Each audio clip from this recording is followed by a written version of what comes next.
नमस्कार, जय श्री कृष्णा, जय श्री राम।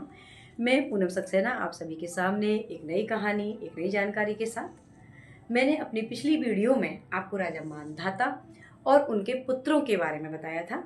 आज मैं कहानी सुनाती हूँ आपको राजा त्रिशंकु की। जी हाँ, इनका वास्तविक नाम था राजा सत्यव्रत और ये अपने नाम के अनुसार ही सत्य के मार्ग पर चलने वाले बहुत ही धर्मपरायण राजा थे। इनकी एक हार्दिक अभिलाषा थी कि इनको ये तय था कि मुझे तो स्वर्ग ही मिलेगा, परंतु वह स्वर्ग मरने के पश्चात नहीं, अपने जीवित रहते हुए जाना चाहते थे। तो ये अपनी उस अभिलाषा को लेकर अपने कुल गुरु वशिष्ठ ऋषि के आश्रम पहुँचे और वहाँ उन्होंने कहा कि मुझे अपने शरीर सहित अपने जीवित रहते हुए स्वर्ग देखना है। ऋषि वशिष्ठ, जो कि सप्त ऋषियों में से एक ऋषि माने गए हैं, उन्होंने राजा सत्यव्रत को बहुत समझाया कि प्रकृति के नियमों का उल्लंघन करना उनके हाथ में नहीं है और वे ऐसा नहीं कर सकते, क्योंकि जिस प्राणी ने इस धरती पर जन्म लिया है उसकी मृत्यु निश्चित है और मृत्यु के उपरांत ही स्वर्ग की प्राप्ति होती है। राजा सत्यव्रत अपने कुल गुरु को अपशब्द कहकर वहाँ से वापस आ गए और उनके ही पुत्र ऋषि शक्ति के आश्रम पहुँचे।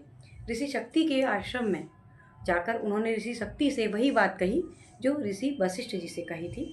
ऋषि शक्ति को पहले ही से ही ये ज्ञात हो चुका था कि ये उनके पिता का अपमान करके आ रहे हैं और इसके अलावा उन्होंने उन्हें धन धान्य देने की बात भी कही कि आप मेरे लिए एक ऐसा यज्ञ करें कि जिससे मैं शरीर सहित स्वर्ग चला जाऊं।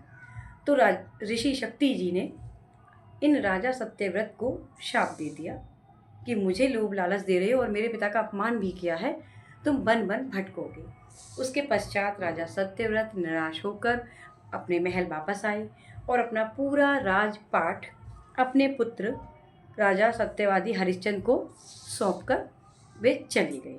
जब वे मार्ग में जा रहे थे तो उनकी मुलाकात हुई ऋषि विश्वामित्र से, और ऋषि विश्वामित्र से जब उनकी मुलाकात हुई तो उन्होंने विश्वामित्र के सामने अपनी अभिलाषा रखी। ऋषि विश्वामित्र ने पहले तो उन्हें बहुत समझाया, पर जब उनकी विनय अनुनय देख सुनी तो उसके पश्चात उन्होंने एक यज्ञ किया और उस यज्ञ और अपने तप के प्रभाव से उन्होंने राजा त्रिशंकु, जिनका नाम सत्यव्रत था, उन्हें स्वर्ग की ओर ऊपर भेजा।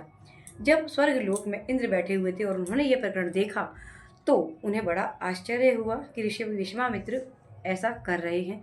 तो उन्होंने ऊपर से राजा सत्यव्रत को नीचे की ओर ढकेला। अब हुआ ये कि नीचे विश्वामित्र यज्ञ कर रहे हैं, उस यज्ञ के प्रभाव से राजा सत्यव्रत ऊपर की तरफ जाते हैं और दूसरी ओर इंद्र के तप के प्रभाव से वे नीचे की ओर ढकेले जाते हैं।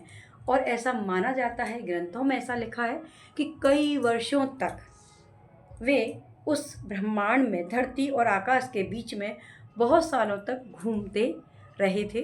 उसके पश्चात विश्वामित्र ने राजा इंद्रदेव से वार्तालाप करके राजा त्रिशंकु के लिए अलग से एक स्वर्ग का निर्माण किया था।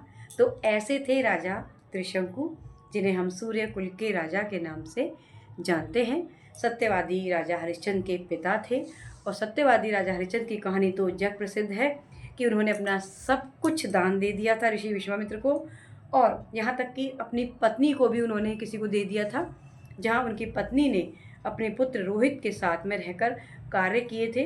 और अंत में आप सभी को पता ही होगा कि किस प्रकार से राजा सत्यवादी हरिश्चंद्र की ये परीक्षा थी, जिस परीक्षा में वो पास हुए और उसके बाद विश्वामित्र ने उनके पूरे राजकाज को सत्यवादी राजा हरिश्चंद्र जी को वापस कर दिया था। तो उम्मीद करती हूँ आपको मेरी ये वीडियो पसंद आएगी। अगर आपको मेरी वीडियो पसंद आती है तो कृपया मेरी वीडियो को लाइक करें, सब्सक्राइब करें और मुझे कमेंट करके बताएं कि मेरी वीडियो और मेरे द्वारा दी गई जानकारी आपको कैसी लगी। धन्यवाद।